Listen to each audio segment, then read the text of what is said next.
All right. Hi everyone. How you guys doing? Got a guest speaker here to my right, My name is Nairi. and today we're going to be talking about the 5 stages of reading. So we're going to go through this real quick. We're going to start at stage 0, and it's getting ready to read. And this is the kind of time when children are not yet exposed to a school setting, and all their contact and exposure to reading has come from their experiences in their daily lives. And if the parents have helped nurture the children's natural curiosity and capacity to learn and engage in book reading, storytelling, singing, conversations, and whatnot. This informal acquisition of language is mostly due in part to a sort of reading through osmosis. This is the idea of gaining understanding through the gradual process or unconscious assimilation of ideas and knowledge of reading caused by frequency of becoming constantly acquainted and reacquainted with language by being surrounded by the numerous mediums. The article goes into depth about how children in the study who have just entered the school system at the age of 6 are, I quote, doing poorly in school and major gaps in knowledge because their schooling was disrupted. These children may be lacking the importance of stage 0 because they are missing a crucial step in the conditioning of language familiarity that gives these children a chance to subconsciously comprehend the oral language in context or in content with people speaking between one another or to the child. These students are missing an intricate step in the building blocks of a foundational quest for literacy. Uh, these missed opportunities for interaction can be equated to why these future students are failing to acquire academic language. Um, I think this demonstrates why it's so important to be able to begin to read early on in a child's life, as the repercussions can take a domino effect and the future capability to be able to become college and career ready. Do you think it's important to be able to read um, at a young age? Mhm. Do you like it when like I read to you at night? Yep. You enjoy it, right? Yeah. It's important you get to understand language and see words, right? And what's Yeah. some of your favorite books? Are there any books? The Giving Tree. That's my favorite too. I read that too. That's one of my favorite books. Why do you like The Giving Tree? Because it's all about what the tree really likes the boy, and the boy really likes the tree, but when he grows up, he doesn't really go by with the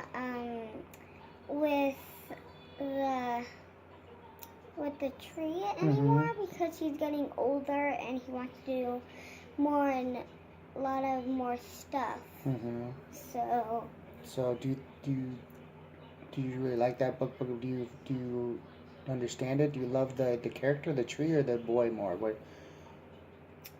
I mostly like the tree because the tree is being like really nice and giving him stuff so that he could sell it and he could go get get some stuff that he wants. Yeah, and that's you learn things by reading, and that's definitely something I took away from that book as well. I read that as a child, so take it from the mouth of a first grader here, and we'll move on to the next section. And this next one is stage 1, which is formal schooling. This is when a child are introduced to alphabetical principles, simple things like order and sounds of the alphabet. Then phonemic awareness. It's basically manipulation of sound of words, spoken sounds and words.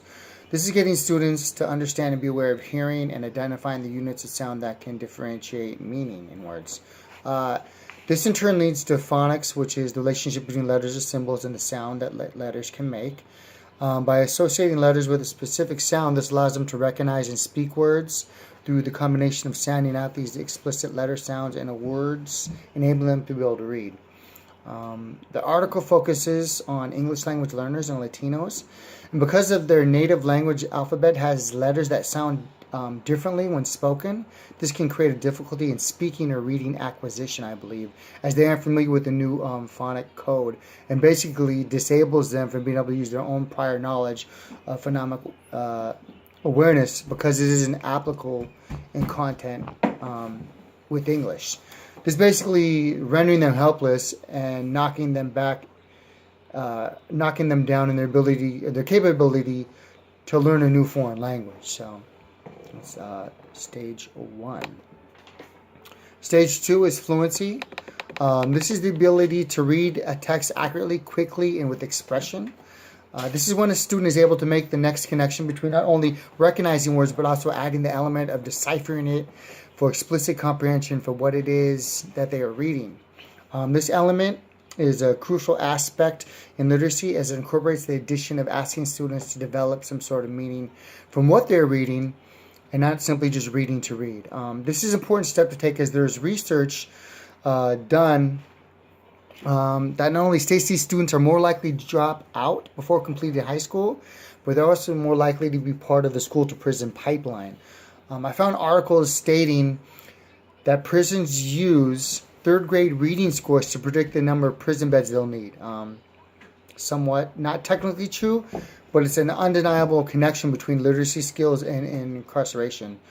A student not reading at their grade level in the third grade are 4 times more likely to not graduate high school. 6 times if they're coming from low-income families. High school dropouts are 63 times more likely to go to prison. This just heightens the fact that those EL students and Latino students are in critical danger of becoming part of that statistics if effective literacy interventions are not done to change the trajectory of this definitive and compelling data. Yeah, so there's a lot at stake right there. I'm going to go stage 3, reading for learning. This is an important transitional phase. As students are reading to learn new ideas and concepts, the depth and scope of reading is widened.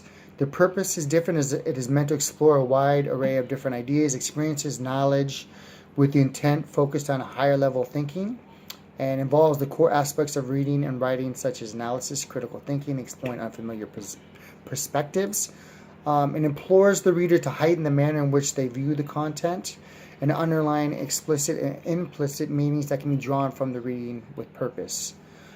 Stage 4 is reading from multiple points of view, just like it sounds.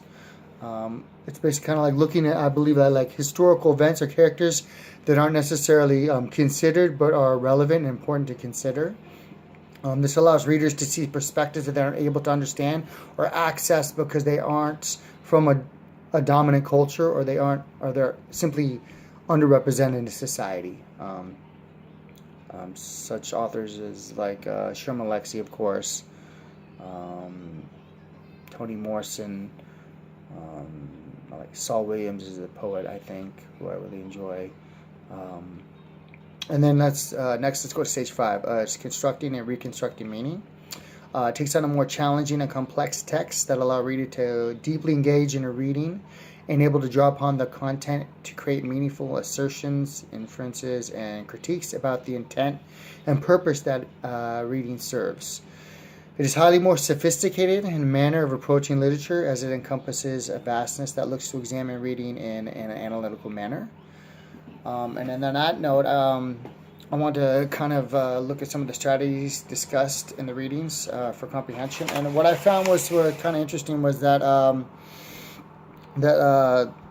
second language learners are this idea of this transmission of and receive instruction that places a premium transmission and information providing very little room for the exploration of ideas. So they're not really getting to engage in text in a certain manner. And so I think, like they say in the article, they talk about the characteristics that identifies as being essential to the meaning construction of readers are planning, drafting, aligning, revising, and moderating. So it's important, I believe, Could I do anything? to deal with different types of texts and use different strategies to implement to better understanding through writing and reading. And other cognitive strategies that I saw was like predicting, questioning, summarizing the act of meaning construction. Another way I thought about as far as repeated modeling of good reading and writing. Using scaffolding definitely I think is a strong tool to be able to chunk things out. Is definitely a useful and helpful tool. Another one I thought was graphic organizers. as far as cue cards, whatnot, think sheets, KWL type of ideas to break things down as far as for reading, for the purpose of reading, get a better understanding of what they're reading by simplifying it and creating ways to look at it in a certain way that they can draw from it. Also, I think another strategy that I saw, which encourage students to work in collaboration.